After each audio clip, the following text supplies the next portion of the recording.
today, and I'm joined by my podcast partner, Tom Laidlaw, the former NHL defenseman for the New York Rangers and Los Angeles Kings. And this is the Laidlaw and Allen Report. We come to you every Monday and Wednesday to talk about the happenings in the NHL. And Tom, let's start out by talking about Mike Babcock with the Toronto Maple Leafs. Boy, at the start of this season, if you told me that there'd be rumors about Mike Babcock being in trouble, I would have thought, no, that can't possibly be. It wasn't that long ago that he got a $50 million contract.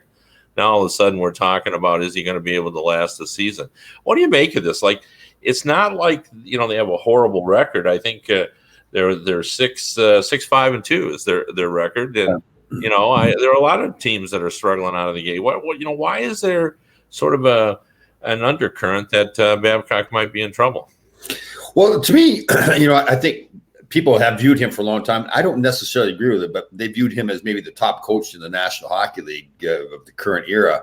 And he's been known as the guy that gets the most out of his players, most out of his teams. And with that talented lineup they've got there in Toronto, that hasn't been the case. I'm a huge fan of the Gerard Gallants and the Rod Brindamores and the Craig Berubes kind of guys who they make it less about their coaching and more about trying to make it's about the players. It's about the players. When you watched Las Vegas go to the finals 2 years ago, Gerard Gallant was constantly talking about, somebody asked me, well, what strategies you're going to come up with? He said, well, it's the same strategies we always have. It's up to the players to go compete and go do their jobs. Where Mike Babcock tends to want to talk about his strategies and his coaching and what difference it makes in the game. I'm just not a fan of that. I think that doesn't. And I know he has won in the past, but I think that people that win more are the ones that put it on the player's shoulders. So if they play bad, they play bad. It's not the end of the world. There's another game coming up. If they play well, it's because they played well. It's not because of their coaching. Obviously, coaching plays a role in it, but I think the good coaches are the ones that put it in the hands of the players. I don't think Mike Babcock does that as much. He's got that talented lineup. Let them go play. Because of they're young and they're talented and they're kind of those flamboyant players like Marner and Austin Matthews. There's going to be bad nights, but get the most out of your players instead of trying to make it all about your coaching. So to me, that's where he falls short. I know a lot of people have viewed him as this great coach in the past. I've had players that I represented that played for him that didn't like him at all, but still really respected him and how much he got out of them and the team. I just don't see that happening right now. I think as the game changed, are people stopping to listen as much, but he doesn't seem to be getting the most out of his players and out of his team right now.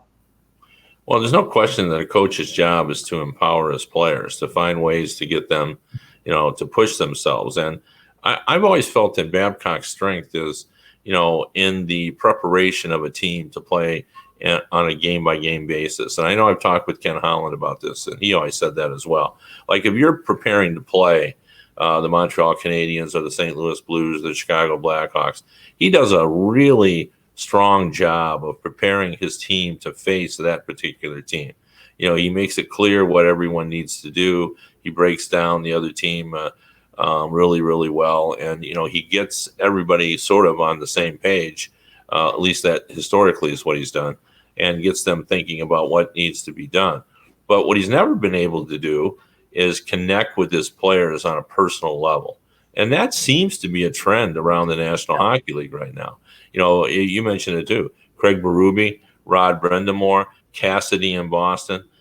These are coaches that connect with their players. Now, there are other coaches as well who are kind of tough coaches who find success. But I think my assessment of what's happening in Toronto right now, I'm stating the obvious here, being Captain Obvious, but Toronto folks, they know the game, like they really do, and they look at this Toronto team with all this talent, and they look and they see that the problem last year was the inability to prevent goals from being scored. The defense wasn't perceived to be good enough. So here they've made off-season changes, and guess what? It's still a problem. So now, if you've changed the personnel and it's still the problem, then you point at the coach. And we've talked about before, the one thing that I think a coach can do, regardless of talent, is to make a team better defensively. And this team has not improved defensively. And I think Mike Babcock may be paying a price for that in terms of the perception of his ability to get the most. But you know what? It kind of goes back to your statement when you first started talking about his preparation, how he prepares the team. And I think that's very valuable. You have to do that. But what he misses is allowing the players to play. Like when you're playing the game, you can't think to yourself, okay, here's a play that's occurring. I now have to think, what does Mike Babcock want me to do in this situation? Then the play's past you. You've got to be thinking. The coach does a good job by preparing you to play so that you just instantly react. You know what they want done. You don't have to think through that whole process. You just play the game. Hockey is hockey. And yes, you can have different strategies and everything, but I just think it's giving the players the ability to say, you know the game. You decide what you have to do in that certain situation. Again, I think that just goes back to me again. This is my view of Mike. I just think it's so much about Mike Babcock's coaching and strategies as opposed to just letting the players play the game. Yes, inside a structured game that they have to have, but still letting them make the decisions on the ice that they have to make that's right for that situation. You know, and I've heard it explained to me, this was from when he was with the Red Wings, that the way he works it is the top two lines offensively can do what they want to do. I remember when he put Zetterberg and Datsuk, two natural centers together, they asked him who should take the faceoffs, and he goes, I don't care. You guys work that out. You decide. Usually the first two lines, you've earned the right. You do what you need to do in order to be effective. But the lines 3 and 4 belong to him. That's kind of the way that's been explained to me. He tells those guys how to play. So I can see exactly what you're saying. By the time you think about what he has told me I've got to do in practice, that play's moved on, and we're on to the next play. I get all that. That makes perfect sense to me. But I do think, the 3.38 goals per game is not going to cut it if you want to win a championship, and he's got to find a way to do that. I do think he prepares his team well. I think the Red Wings were not particularly fond of Mike Babcock, but I think they tolerated him because I think they did feel that he prepared them on a game-by-game basis, and that was a real veteran team. Like they could – they were not a bunch of impressionable youngsters that when Babcock was here. These are guys that have been around the block. They just wanted to win. And that's an excellent point you bring up about the age factor, too. These young kids coming up now, and no disrespect to them, but, when you're constantly playing somewhat like mind games and being hard on them all the time, it wears on them. They're dealing with so much stuff. They're young people coming into playing in the National Hockey League, dealing with all the travel and all the things you got to deal with. Now, can you say, well, they're making $2 million a year, they should be able to handle it? Well, to me, that's irrelevant. It's they're young people still. They still have a lot to learn. And it takes that special person to be the leader. Yes, you have to be hard on them sometimes. There's nothing wrong with that. In fact, it's important. But you also need to be able to, like you said, communicate with them. Okay, here's what I want. Here's what we're trying to accomplish as a team. And then when you're out there playing, remember that when you make your decisions on the ice. So listen, I'm not – it's not that I'm not a fan of Mike Babcock. I see what he's done. But, first of all, I never thought he was be a guy – it sends a message when you're paying him $8 million a year that you think, okay, he is the guy. To me, that's not. I think a coach gets too much credit when they win, as I said before, and they get too much blame when they lose. He's part of the process, but he is not like that star athlete. The star athletes are star athletes. The coach has got a job to do, but that's not people aren't coming to watch Mike Babcock coach. So well, he used to be fireproof because you were never going to fire a coach who still had 42 or 34 million left on a contract, but we've eaten some of those years now, and I don't think he is fireproof. So final two questions: do you think he'll last the season? Number one, and if he doesn't, where will he end up? Well, I don't think he'll last the season, and where will he end up? I think it'd be more one of those cases that he's going to step back. I'm trying to think. I think if he doesn't last the season, I think he'll step back and maybe not coach the rest of the year. And then some team like maybe a Los Angeles Kings or somebody that is trying to regroup and get the team going again is going to look and say, okay, what Mike Babcock's available. Not unlike what Florida did with Joel Quenneville, right? He sat around for the year and then signed during the summer. I think it's that same kind of scenario. And maybe from his side too, he'll still think, well, I'll wait till somebody else is coach. Why am I going to limit myself to only one team? Or maybe during the summer, there's typically 5, 6, 7, 8 teams available to him that he could choose from. Yeah, that makes sense to me. I actually think he's going to survive the season. I think he'll finish it up, and depending on what they do, he'll be judged by the playoffs, and then they'll make a decision next summer. But, if he were to leave, one thing I don't know the answer to is how does Steve Yzerman feel about him? Obviously Babcock is still pretty well respected in Detroit by the fan base. It would be well received if Mike Babcock back in Detroit. Now, would he be a good fit for a young team? That's another question. I don't know how Yzerman, feels about him. And I know they wanted to give Jeff Blashill a chance, but the fans in Detroit certainly have, just like at the end they turned against Holland, have turned against Blashill as well. Even though I don't think any of this is his fault. Yeah. And I think part of the problem with Blashill is that he doesn't have that big personality, that Babcock had too, right? I mean, Babcock had personality, and that's part of the thing with Babcock. And I don't know if he intends to do this or not, but he's a pretty good marketing man too. Like, he knows how to promote himself to make sure people see him a certain way. That's part of who he is. All right, let's move on. I just want to I do want to get to a couple of sort of generic issues, but let's talk about the couple of team things first. What's going on with the San Jose Sharks? Like, this team was supposed to be good. I thought they would be strong coming out of the chute, and I look at this team now, and they're 4-7-1. They're scoring 2.5 goals a game, giving up 3.5 goals. I get that they lost Joe Pavelski, but he wasn't the entire Sharks team. What's going on here? Well, I haven't watched a whole lot of the games. I watched the highlights from the game last night. And to me, again, the perception I have with that team is it's one of those teams that we've seen in the past that is very talented, right? I mean, the Carlson and Burns on defense, and Kane and everybody up front, they still got a ton of talent. And it almost looks like they're saying, well, we're so good, we just have to step out in the ice and go play and we'll win. Now, I'm going to pick on one guy. I've discussed him before, and I'm not trying to say he's the sole reason. But Erik Karlsson is such a big personality in the locker room, taking up so much cap space. There's all these expectations he's going to do things. He was awful last night defensively. Got burned a few times. I can't remember how many minuses he had. It just looked like he was going through the motions. Now, he hasn't had a good time. He was back in Ottawa last night. He hasn't played well when he's gone back to his old team that he played for. But I think he just, again, because he's such a big personality, it seems like the team kind of is taking on his personality, and they're just kind of going through the motions. They're so talented, they think they can get away with things. And again, the teams that win, I mean, the Boston Bruins, we saw them here last night with the Rangers. It's attention to detail. Like I talked about it so many times, Patrice Bergeron, Zdeno Chara, and all their players, it's attention to detail, doing all the little things right. And San Jose is just not doing that. I mean, they're doing all the little things wrong right now. And just not taking care of the defensive zone, not taking care of the puck offensively, getting it down deep when they have to. All those little things are important to winning. Well, it's interesting. We always talk, and particularly people within the game, and I hate it when people say this kind of stuff. They say things like, we're not the NBA, like one player doesn't make a difference. But I've noted in covering the league that while it is true that one person can't make a team in terms of the impact that it has during a season, removing or adding one player can, change the spark of that team, the momentum of that team.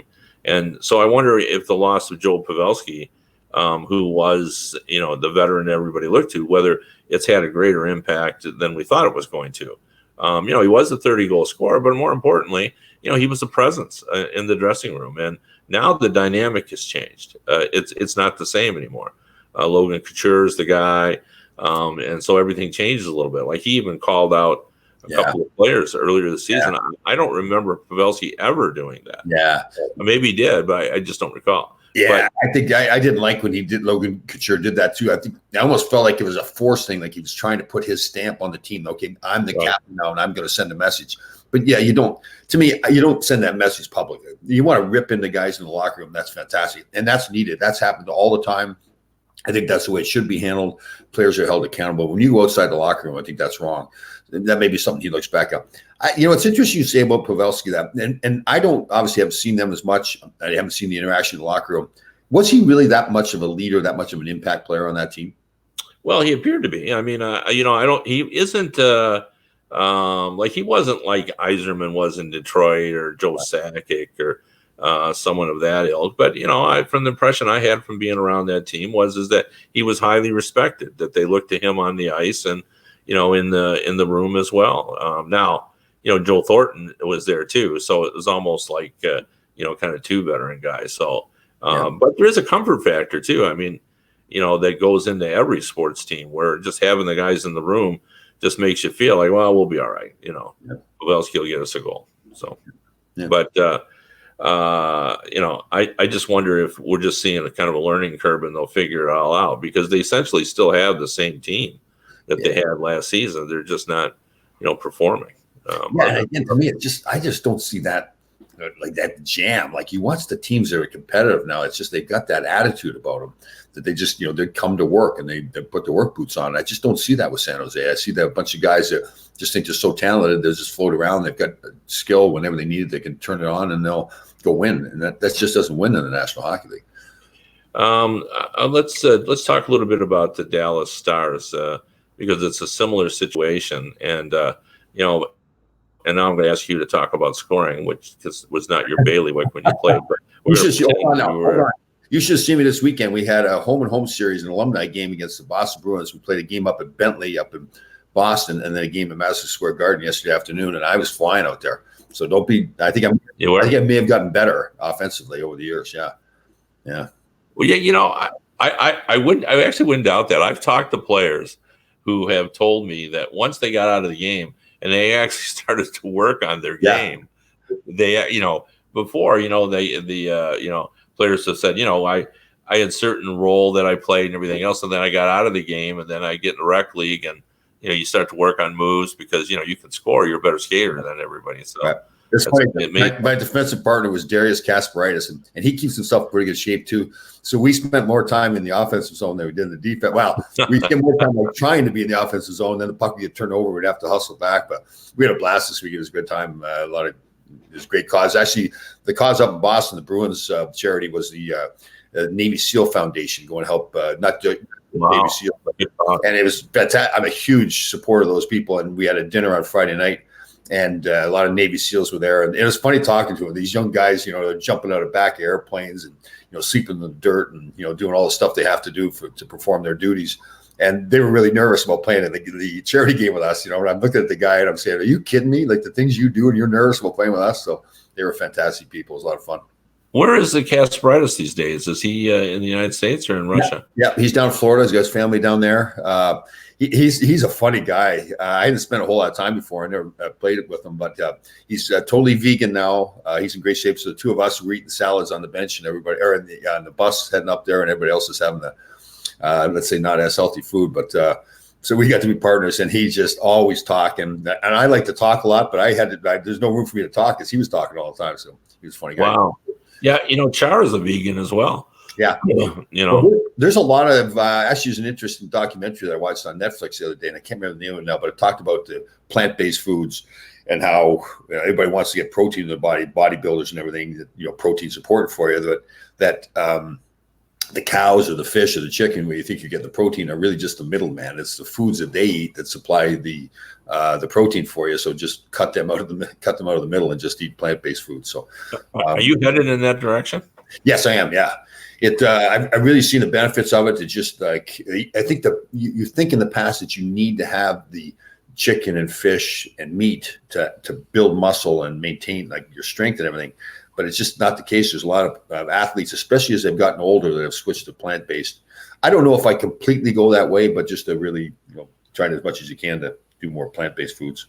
Well, I'm getting a little bit off the subject, but I'll make this quick. As you know, my daughter, Kelsey, had a tough illness 10 years ago, and she's lived with it for a very long time. She became a vegan for health reasons, and just recently she's come across a long study about how they've discovered that you do actually need some meat in your system. So she's actually considering bringing back, as you said, a very minimal amount of kind of fish and meat as a more effective way to kind of deal with their body, but not a lot. Just who would have thought Tom Laidlaw at 60 years old we were talking about a plant-based diet? I mean, it used to be cheeseburgers and French fries and beer. I mean, yeah. Well, there's a lot of guys that are playing there that way. I know Jonathan Toews, as I mentioned, I think last week, is really conscious about what he puts in his body as well.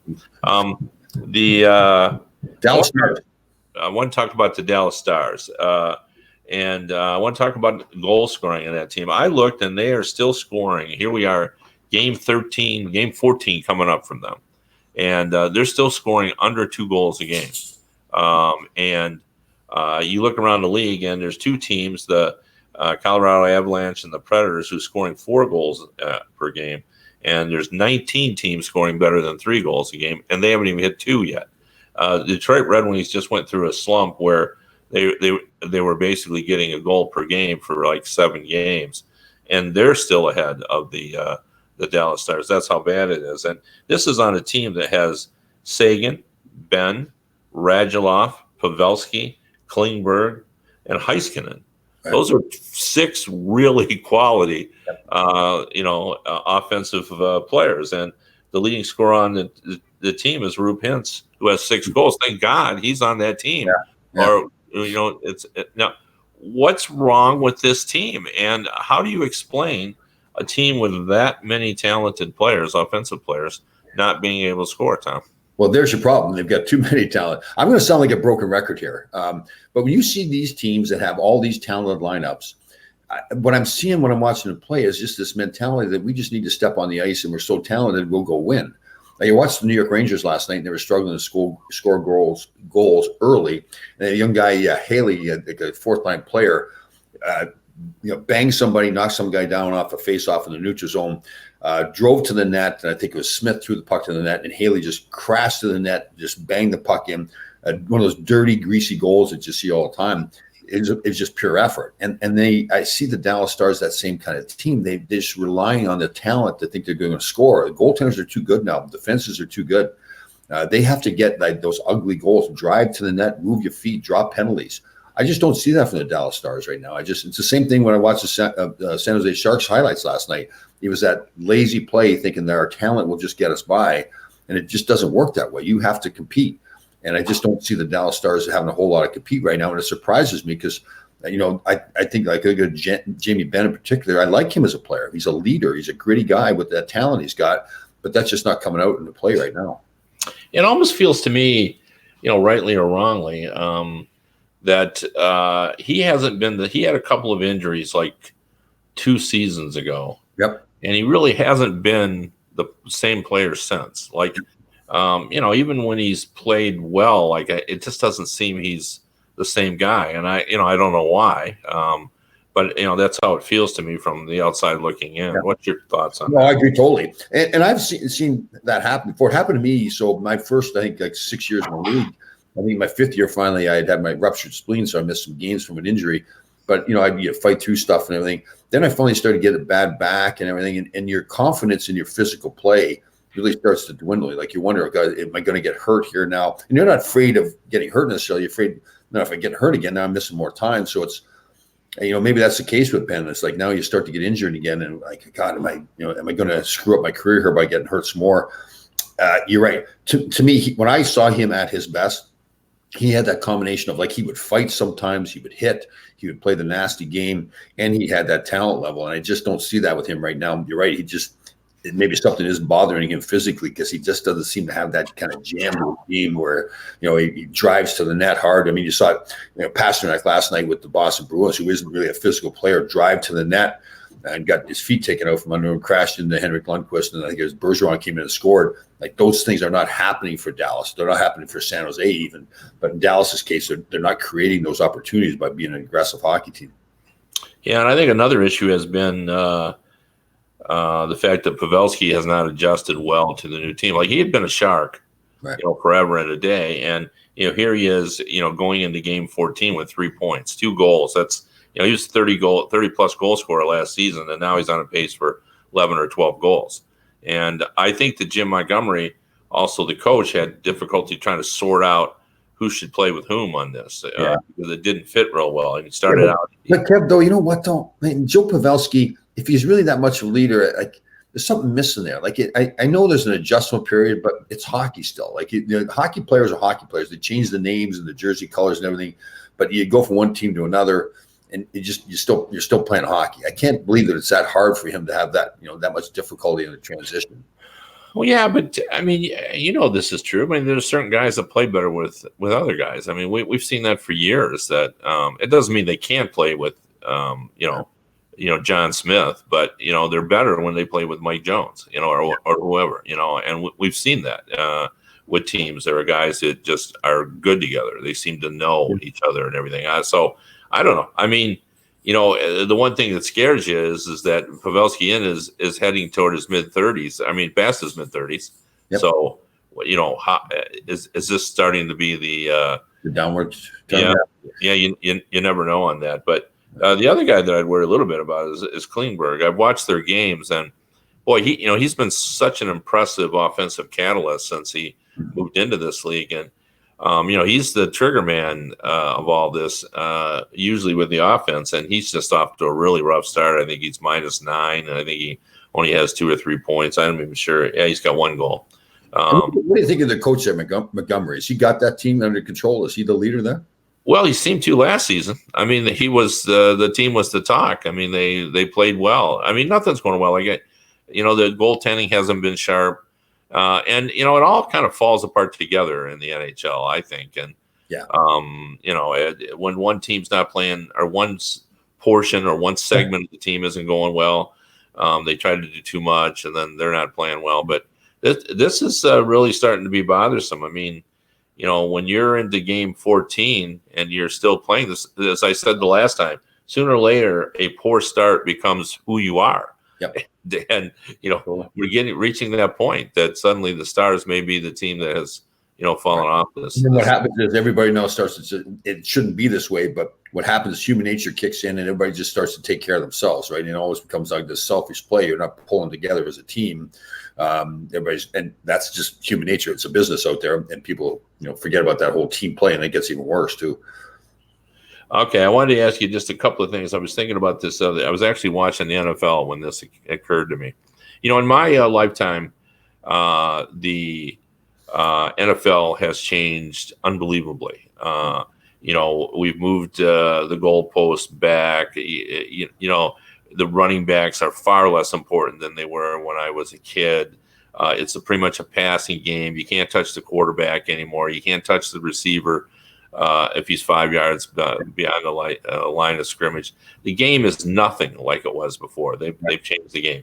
In the NBA, the 3-point shot has been added in my lifetime, which totally changed the game. The personalities of the players have changed in the NBA to become just a beast of a marketing entity. And in baseball, it's again changed. We've had the designated hitter added. We lowered the mound so it'd be more hitting. Now pitchers are throwing 100 miles an hour. We use relievers far differently than we've used them before. Yet I look at hockey, and it's essentially the same. We've added a way to not have ties, but other than that, I think the game, the strategy is different. We play far more defensive than we before. The players are a little bigger, but the game is still the same.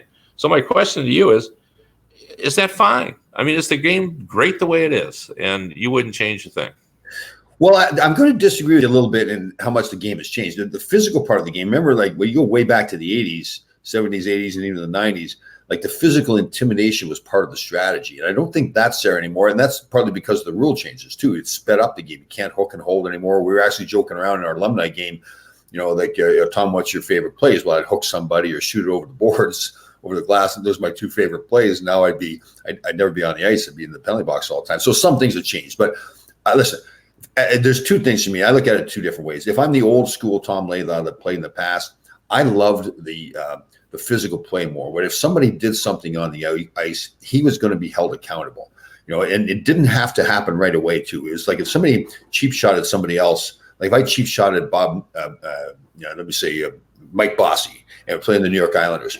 Well, inevitably either Clark Gillies or Bob Nystrom would come over to me and say, Laidlaw, you're going to get it. And they may not do it right away, but they'd come and get me for it.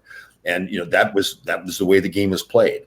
And we would do the same thing for our teammates. If somebody did one of our teammates, we would make sure they're accountable. So that has gone from the game now. And I think that has created sometimes some plays that you'd like to see not be in the game, hits from behind or whatever it is. But that physical intimidation is gone from the game now. So for me, from the old school guy, I'd like to see that. But the game has changed that way. That's just not part of the game anymore. The great part of the game now, I think it's much more exciting for people to watch on TV and going to the games. It's a faster game, the skill level. I think the skill level has always been there, but I think the skill level is allowed to come out in the game more because they've taken away the hooking and holding and the slashing. So I think the game is fantastic. I think I look at the outdoor games. I look at the playoff series now. And in the past, there were some playoff series that were, number one team was playing a number 4 team. The mismatch was just too much, and it was a boring series. But now it's almost every playoff series is a fantastic series, even in the early rounds. So I love the way the game is now. I think they've done some tremendous things. So I think the game is great. Can it always be tweaked and made a little better, little changes here and there? Sure, it can. But I love the way the game is played right now. All right. Well, I'm going to leave it right there. Just one final thing, just as a connection to this. Well, we're going to have 32 teams next year. We done with the expansion? We got enough teams? Well, when I played, there's 21 teams, and we thought that was enough. There never be more expansions. So if they go more than that, if the talent level is there to support that, I think they could grow it even more if they wanted to. I think they will grow it to at least 34. Not right away, but I think we're different than other leagues because we really sort of need the growth in the game to kind of grow it. We don't have the great TV money. So for that reason, I think we'll see that. But we'll talk about that next time. My name's Alan. He's Laidlaw. We're Laidlaw and Allen. We'll be back on Wednesday. Thanks for joining. Guys.